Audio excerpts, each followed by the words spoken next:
Yeah, well, happy Halloween, everyone. I came dressed as a national championship coach today. That's what I want to be. That's why I came to West Florida. And it was so much fun last season, taking our team to the Elite Eight and reaching those goals that we kind of set ahead of ourselves. But that's last year. And I'm excited to be here today to talk about our current team. Thank you guys in the media, our boosters, our support staff that's here today to help celebrate the kickoff to basketball season.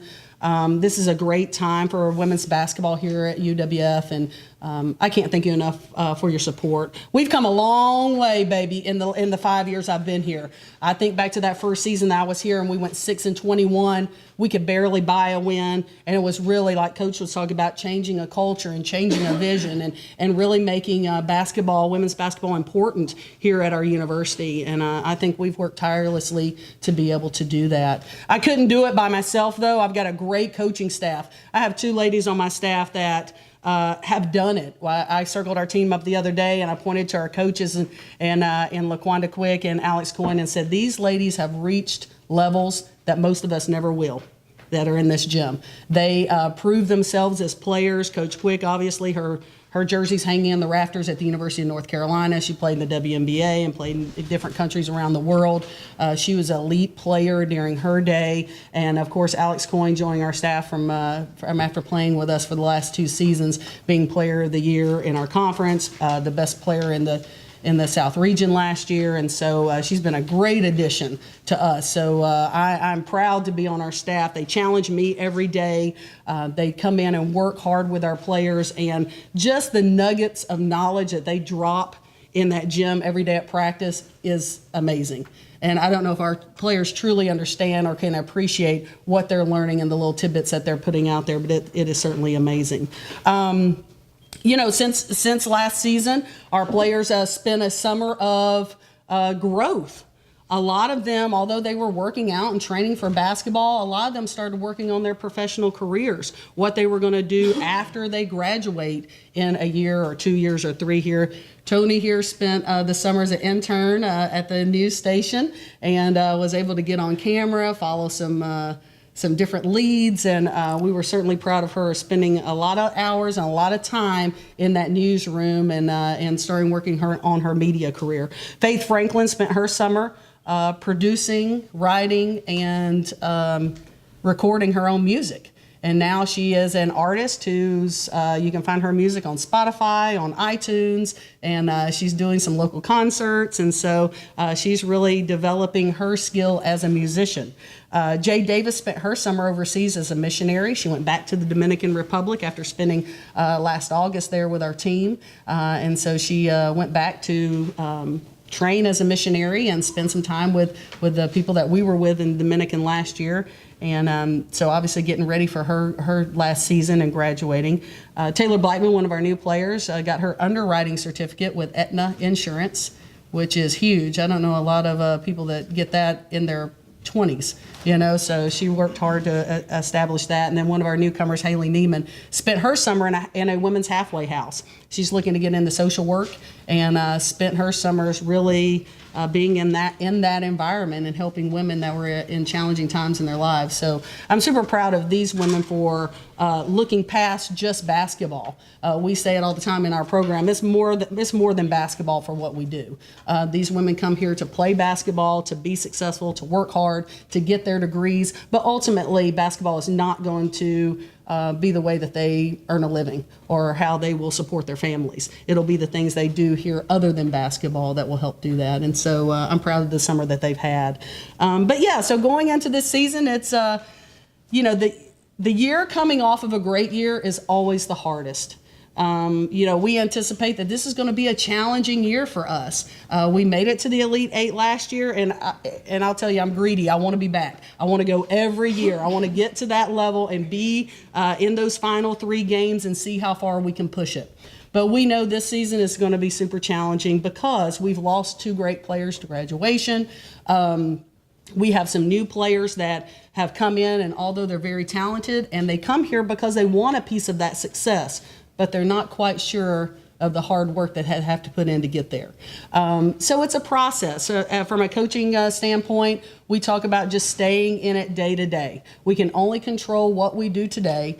We can't worry about what's going to happen in March. We can't worry about, how we're gonna develop it and what's gonna happen when we get to conference play.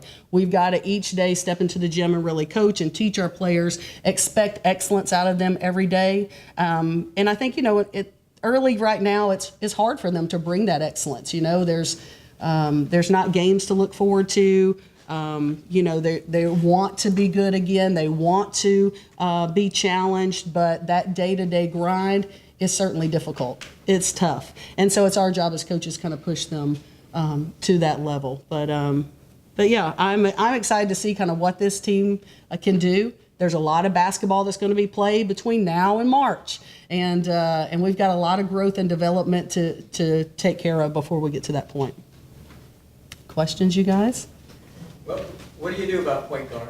Oh, yeah, the tough question. Of course, with Alex graduating, being a storied player and one of the best in program history, we've got 3 point guards right now that are vying for that starting position. Antoinette Williams is a transfer. She's originally from Jacksonville, but she was at a junior college last year.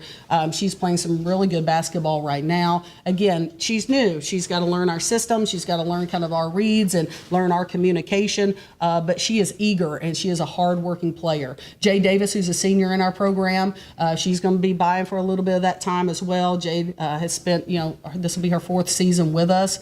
A great kid, just a workhorse with our program. And then, of course, we have Faith Franklin, who's a sophomore. She's young, but super talented. She's from right here in Pensacola. But I think between the 3 of those point guards, we're going to create some big challenges for other teams. All 3 point guards can pressure defensively. I mean, they can really defend one-on-one someone with the ball. So now for us, it's figuring out, okay, who's going to help us offensively, and then, of course, getting to our rotations where we can continue to pressure other people's guards.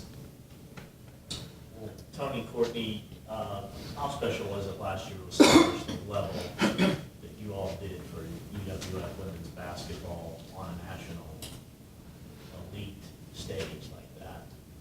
It was very special, winning the regional championship. I had never won a championship before, so I was crying. It was very surreal for me. It's very endearing because I never won. My mom actually came out to the game and she was crying with me. But like I said, I never won anything, and that's a great feeling, to say I've won a championship before. So. Courtney?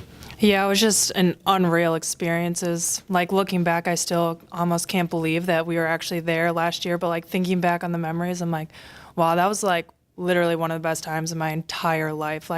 Every morning, me and our roommates, and we'd wake up and be like, dude, this is so awesome. We have pictures everywhere of our team. It was just unreal. What's it do now for this season that you've been there and you know what it takes, and like Coach said, to continue this? Yeah, like she said, she's greedy. I'm the same way. I want to win. I want to do everything that we did last year and, hopefully go further. So. I'm greedy just as much as they are, and honestly, anything less will be so hard and a disappointment. So I just want to get back there and go beyond that. How's this team different? I mean, how will you play differently? We will play a little bit differently this year. I anticipate us playing maybe a little bit more zone defense. We're a little bit bigger. We're a bigger team than we were last year.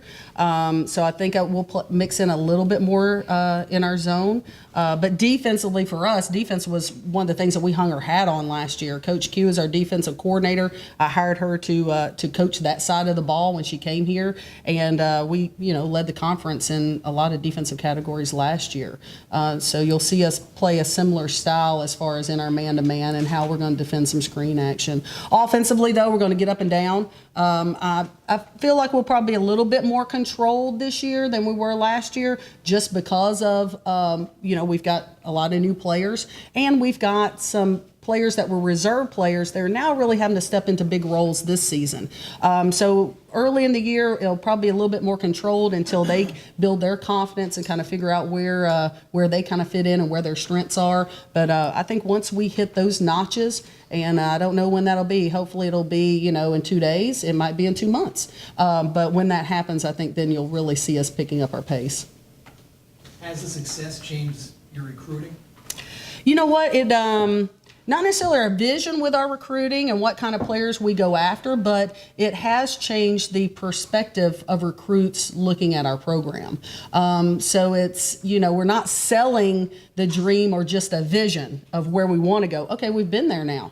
We've proven we can get there. Now we need those upper echelon players to help us continue to get there. But I feel really good with the players that we have on our roster this year.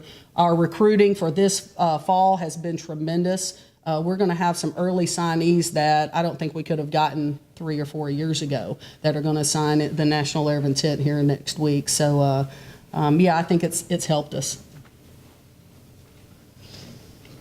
I think the big thing for our team, though, is that we got to continue to drive our car. We got to keep moving forward, and you can't do that by looking in the rearview mirror. And so we got to encourage them to keep looking forward. That last season was amazing. We'll celebrate it. We'll always celebrate it, but we want our program to continue, and the only way to do that is to keep moving forward.